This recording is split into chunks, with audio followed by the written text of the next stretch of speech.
আমি খুবই খুবই খুশি একটা সাইডে, আরেকটা সাইডে একটু মানে কনফিউশনে আছে। যেমন হচ্ছে আমাদের এখনো ঘোষণাপত্র দেওয়া হয় নাই, তবে গ্যাজেট হয়েছে, আওয়ামী লীগকে নিষিদ্ধ করা হয়েছে। এখন আমরা কিন্তু জামাতকেও নিষিদ্ধ করেছিলাম, মানে হাসিনা করেছিল জামাতকে নিষিদ্ধ, কোনো পরিবর্তন হয় না।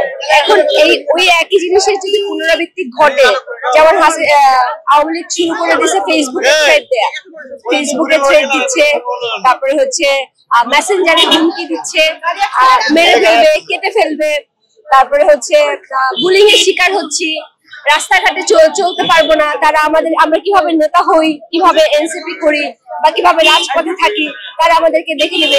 আমি সমস্ত কিছুর স্ক্রিনশট দেখেছি, কিন্তু আমি ধরেন স্ক্রিনশট রাখলাম, আপনারা 5 জন আমার সাথে আছেন, কিন্তু যার সাথে 5 জন প্রোটোকল নাই, বা আমার আরো তো ভাই বোনেরা আছে যারা আর কি আমার মতো অতটা সক্রিয় না বা সচেতন না, তাদের আসলে কি হবে? সেই জন্য আমি একটু ওয়ারিড যে এই যে ছাত্রলীগ, এরা তো হচ্ছে মানে সর্বোচ্চ জঘন্যতম একটা মানে কি বলবো গুন্ডা একটা দল। এরা কি যে করবে, ওদের মাথায় যে কি চলতেছে আই ডোন্ট নো।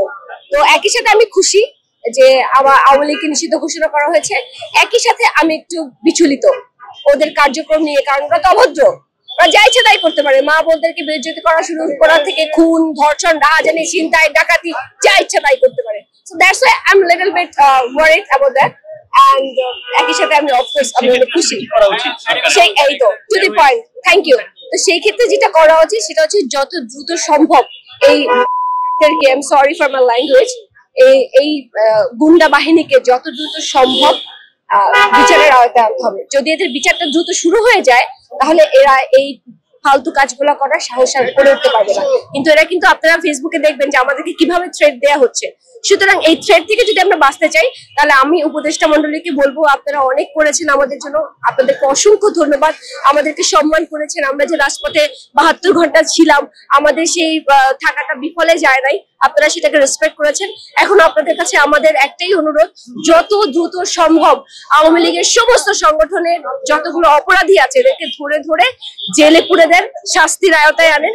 যেই শাস্তি তারা প্রাপ্য, আইনের মধ্যেই থেকেই করেন, আমি বলছি না গুন্ডামি করেন, আইনের মধ্যে থেকে তারা যে শাস্তি প্রাপ্য তাদেরকে সেই শাস্তি দ্রুত প্রদান করেন। আদারওয়াইজ আমরা যারা সাধারণ নারী পুরুষ নির্বিশেষে আমরা যারা আছি, আমাদের জীবন হুমকির মুখে। কিন্তু আমরা রাতের বেলা দেখলেন যে আমরা, যদিও হাসনাত অনেক অসুস্থ ছিল, আমরা সবাই অনেক অসুস্থ ছিলাম, কারণ অনেক রোদের মধ্যে গরমের মধ্যে আমরা 72 ঘন্টা ছিলাম।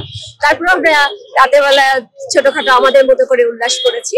আজকে ছিল আমাদের মানে মিনিংফুল উল্লাস করার দিন। আমরা আজকে নিজেরা মিষ্টি খেলাম, এবং আমাদের অন্যান্য থানার প্রতিনিধিরাও তারা তাদের জোন ওয়াইজ, যেমন গতকালকে উত্তরা জোনের ওরা সবাই মিষ্টি খেয়েছে, আজকে আমরা এনসিপিতে সবাই মিলে মিষ্টি খেলাম, আপনাদেরকে খাওয়ালাম। কাউয়া কাকু, হ্যাঁ আমি জানি, আমি দেখেছি ফেসবুকে।